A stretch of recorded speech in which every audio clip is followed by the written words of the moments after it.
awe a mi também admirar a beleza da arte de Driquil aqui na Rotonde. É uma bonita obra de arte, é sumamente bonita acabar, é grande, é situada em um lugar que toda gente por oite, te hace de auto, se pone por baja, ou gente baja para oite, sumamente bonita. Me que agradecido por essa casa se aqui possível. Me saco uma lista grande de pessoas.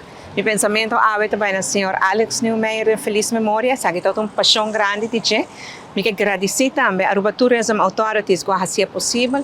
Amsterdam Manor que partner importante tem aqui toda gente que fazia isso aqui possível. É regalo para o inteiro povo de Aruba. E é recordatório para nós acordar riba, eigenlijk é tortuga na aqui, que é promedio habitante de nosso país, quase população migrante.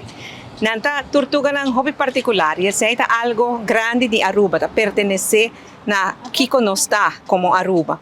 E tortuga nanta bing, nanta pone huevo, depois nanta buyback, hobby ay depois nanta polve bing Aruba.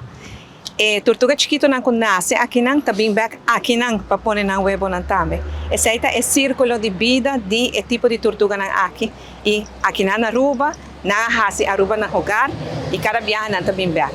Minha ega de mira tortuga, Driquil assim na orelha subterra de Mardugá, para propor huevo na é vista impressionante. Mais impressionante tá ora mira é tortuga chiquito na nasce. Tu sabe, não se concorda, que é parte de nós Aruba. Ojalá que Driquil aqui por obra de arte de Driquil aqui por recordarnos na resiliência, na força, na amor que nós cada tem para Aruba. Para bem Aruba, que bonita obra de arte aqui.